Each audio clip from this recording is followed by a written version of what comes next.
ಚಿಕ್ಕಬಳ್ಳಾಪುರ ನಗರದ ಅಂಬೇಡ್ಕರ್ ಭವನದಲ್ಲಿ ಜನಪರ ಸಂಘಟನೆಗಳು ಏರ್ಪಡಿಸಿದ್ದ ನವಕರ್ನಾಟಕ ನಿರ್ಮಾಣ ಆಂದೋಲನ, ಜನರ ನಡುವೆ ಜನತಾ ಪ್ರಣಾಳಿಕೆ, ಬಹಿರಂಗ ಚರ್ಚೆ ರಾಜ್ಯದ 2ನೇ ಜಿಲ್ಲೆ ಚಿಕ್ಕಬಳ್ಳಾಪುರಕ್ಕೆ ಆಗಮಿಸಿದೆ.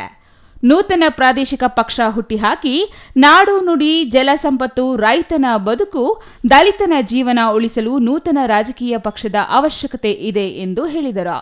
ಈ ವೇಳೆ ಮಾತನಾಡಿದ ರಾಜ್ಯ ರೈತ ಸಂಘದ ಕೋಡಿಹಳ್ಳಿ ಚಂದ್ರಶೇಖರ್, ರೈತರಿಂದ ಭೂಮಿ ಕಿತ್ತು ಸರ್ಕಾರವೇ ರಿಯಲ್ ಎಸ್ಟೇಟ್ ಉದ್ಯಮಿಗಳಿಗೆ ಕೊಟ್ಟಿದೆ.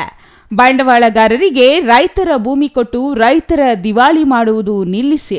ನಿಮಗೆ ಬದ್ಧತೆ ಇದ್ದರೆ ಹಿಂದುಳಿದ ಪ್ರದೇಶಗಳಾದ ಬಾಗೇಪಲ್ಲಿ, ಗೌರಿಬಿದನೂರು, ಬೀದರ್, ಚಾಮರಾಜನಗರ ಕಡೆ ಹೋಗಿ ಅಭಿವೃದ್ಧಿ ಮಾಡಿ. ಬೆಂಗಳೂರು ಸುತ್ತಮುತ್ತಲೇ ಯಾಕೆ ನಿಮಗೆ ಭೂಮಿ ಬೇಕು ಎಂದು ಪ್ರಶ್ನಿಸಿದರು.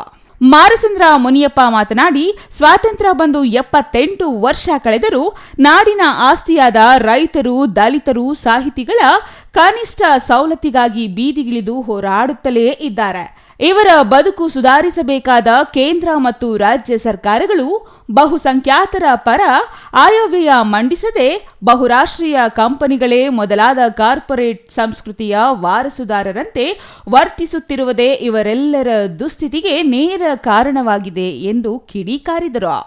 ಭಾಷೆಯು ಭೀಕರ ಅಲಕ್ಷ್ಯಕ್ಕೆ ಒಳಗಾಗಿ ತನ್ನ ನೆಲದಲ್ಲೇ ಸೊರಗುತ್ತಿದೆ. ಅತಿ ಹೆಚ್ಚಿನ ತೆರಿಗೆ ಪಾವತಿಸುವ ರಾಜ್ಯಕ್ಕೆ ನೈಸರ್ಗಿಕ ಅನಾಹುತ ಮತ್ತು ಅಭಿವೃದ್ಧಿ ಕಾರ್ಯಗಳಿಗೆ ಅತ್ಯಂತ ಕಡಿಮೆ ಅನುದಾನವನ್ನು ಕೇಂದ್ರ ಸರ್ಕಾರಗಳು ನೀಡುತ್ತಿವೆ.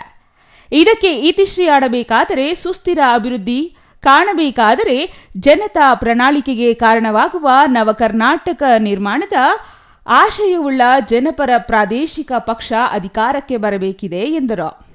ಇನ್ನು ಈ ಸಂದರ್ಭದಲ್ಲಿ ಸಮಿತಿ ಸಂಚಾಲಕ ಮೋಹನ್ ರಾಜ್, ಭಕ್ತರಹಳ್ಳಿ ಬೈರೇಗೌಡ, ಮಾಜಿ ಶಾಸಕ ಬಸವರಾಜು, ರಾಮನಾಥ್, ಪುಟ್ಟರಾಜು ಮತ್ತಿತರರು ಹಾಜರಿದ್ದರು. Ambareesh N, CTV news, Chikkaballapur.